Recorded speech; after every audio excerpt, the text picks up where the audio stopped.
I live in the middle of nowhere, so this is a big deal. I get to finally go see civilization, go to art supply stores, do bookstore runs.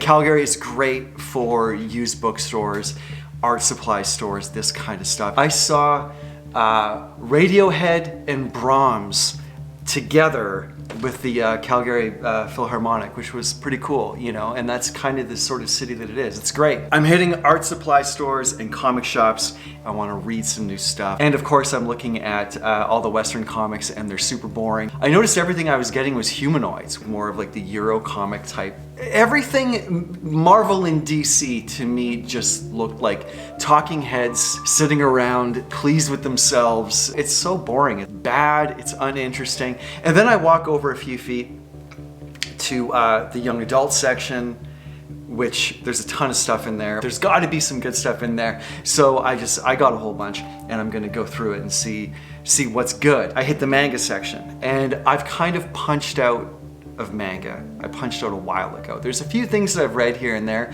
I read Monster. I really liked it. I read not all of it, but I read some of like Vinland Saga. That was pretty cool.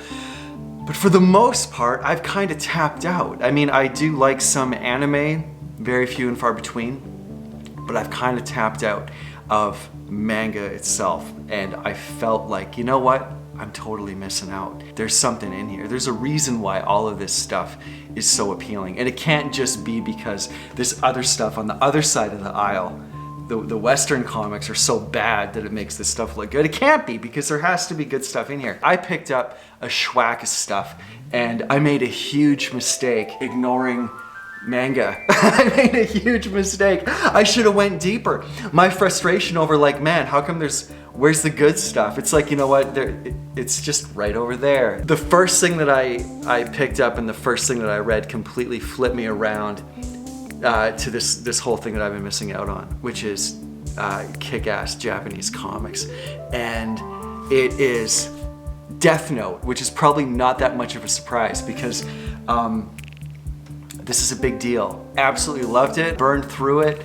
That doesn't mean that I sped read it. I soaked it in. I love this. And by soaking it in, you can, because there's no slacking with the art. The artist behind this, I'm gonna mess up the name. Takeshi Obata. He's great.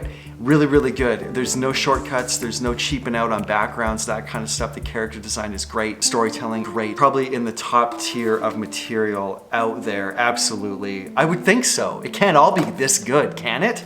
Have I really been that far gone up my own thing that it's all this good? It can't be. It shouldn't be that much of a surprise that I really like this. After all, it's hugely popular. I think by now this thing has probably sold 40, 50 million copies or so. It's been made into a bunch of different things. It's been made into like TV series and all. Not that that means anything. When you hear that Netflix or Hollywood is adapting something, that's not a good thing. We all know what that means. Wink, wink, wink. We all know what it means, but this is good. So the spin-off stuff for Normie World, it doesn't really matter, because this is where it's at. The basic mechanics and nuts and bolts of the storytelling is fantastic. It reads so well. It plays with all of these really cool themes. What's it like to play God? So it kind of is a little bit of this superhero type genre, in a sense of like what happens when you're given an extraordinary power. And in this case, this kid, there's a link that he's made with a Japanese death god, where if he writes the name of somebody in this notebook, they'll die. And of course there's like a few little rules and stuff like that about like how they'll go about dying. You put the name in, people drop dead. They suddenly and unexpectedly. Then what he starts doing is he starts putting in the names of criminals. And then criminals start dropping dead all over the world. And of course he's doing the better thing for humanity, because he's wiping out criminality and all this stuff. But at the same time, it's like, you know, this is a slippery slope. He's getting a godlike complex. There's a cult that's starting to form around this mysterious thing that's happening. It's very, very good. Way smarter than you think it is. I can see why teenagers and people got really captivated by this and started making their own death notes to bump people off. I know I'd like one. I'd put some people on that list. Yeah, I probably shouldn't say anything, but yeah, I could fill it up in a heartbeat. And it kind of like, it feeds into this old school power fantasy type stuff. To me, as a a guy living on the other side of the world where this is made. There's a uniqueness to the storytelling, the characters, the dialogue, all this stuff. It's slightly different, it's slightly off, it's not what I'm expecting. So to me, it's surprising, and it's more interesting, and it's not as predictable, which I really enjoy. I love that stuff. That's how it feels fresh, you know. That's how you can read stuff and actually have it feel like it's something new. Even though I think this was done in 2003, I think the first one came out. There's a dozen of these in this kind of format. It's flipped me around to manga. After I read this, I went back and loaded up, and I just got a stack. So I've been rereading a lot of this stuff and getting back into it, and also finding new stuff that I'm really enjoying, and I'm definitely going to talk about it more. So please like and subscribe to the channel, and I'm going to talk more about manga, because you know what? I was wrong. I was wrong about this. I was wrong to kind of ignore it. There's the stuff that I like, and but at the same time, there's always something new around the corner, you know, and you should really give it a shot.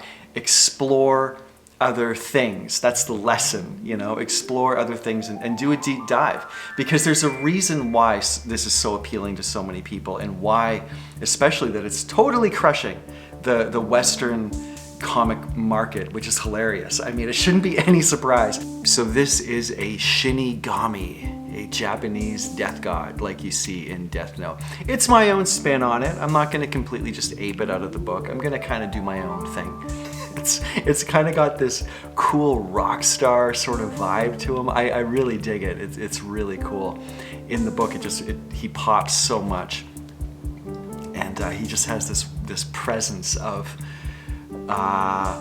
clown-like playfulness, yet it's an entity of evil and death at the same time. But there's a trickster type quality to him, and also a cold neutrality that's really intriguing. It's very cool character.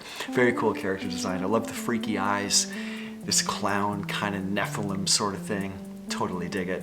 I really wonder where creatures like this originate from, what the root is, because these clown-like characters seem to be throughout every culture. You look at the Pueblo Indians, they have characters like this, they have entities like this that are these trickster sort of demon gods, and they all look very similar. They're all black and white stripy outfits, you know, the eyeballs, the hair, the clowniness to them. There's something really intriguing with this, and I love it.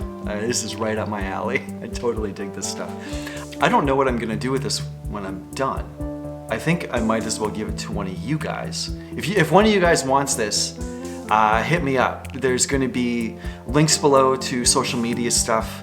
Give me a follow, shoot me a message if you want it. PayPal me a few bucks for shipping, and I'll get it off to you. And I just enjoy the act of drawing and sharing this stuff with you guys. So thank you very much for sticking around, watching to the end. See you in the next one. Like, subscribe. Ciao.